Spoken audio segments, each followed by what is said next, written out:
para moving on ang relationship, remember these things.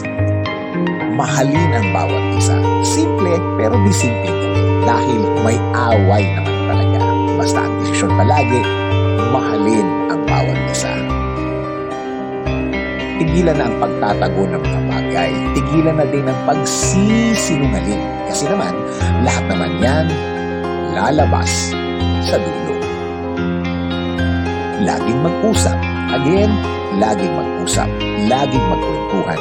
Yan ang kulang. Kwentuhan. Balikan ang dati at magkwentuhan. Mag-effort na maging sweet. Diyan nababawasan ang lahat kapag nakakalimutan na natin maging sweet. Kahit ang mga pa-message na I love you, malayo ang mararating.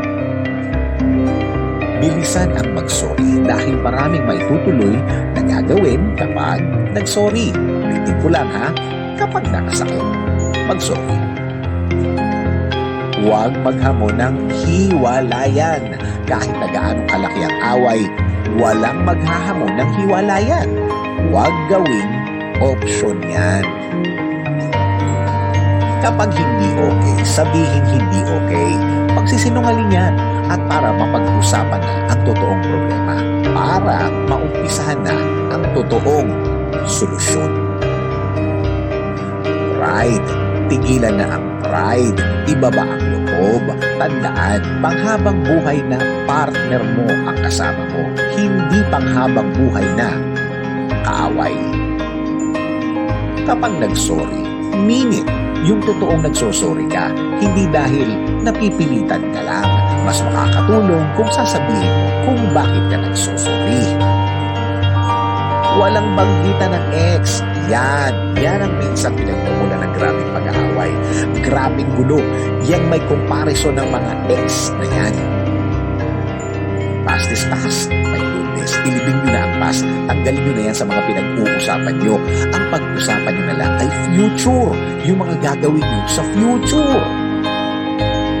Laging magbigay. Laging mag-giveaway. Ganun naman talaga ang nagmamahal. Ganun naman talaga ang in love. Pero dapat maging malinaw ang lahat. Alam kong alam mo ang ibig kong sabihin. Laging alamin kung ano ang nararamdaman niya. Laging kumonsulta kung merong kailangan mag-decide. Laging mag-usap sa mga bagay na kailangang pagdesisyonan ninyong dalawa. Hanggat maaari kapag nag-aaway, huwag palampasin ng isang araw na mag-aaway kayo. Dapat hindi lulubugan ng araw ang mga galit na emosyon. At isa pang dapat tandaan na maraming beses nang napatunayan na totoo. Be the right one, not the perfect one. Sabi nga sa 1 Peter 4:8, above all, keep loving one another earnestly, since love covers a multitude of sins.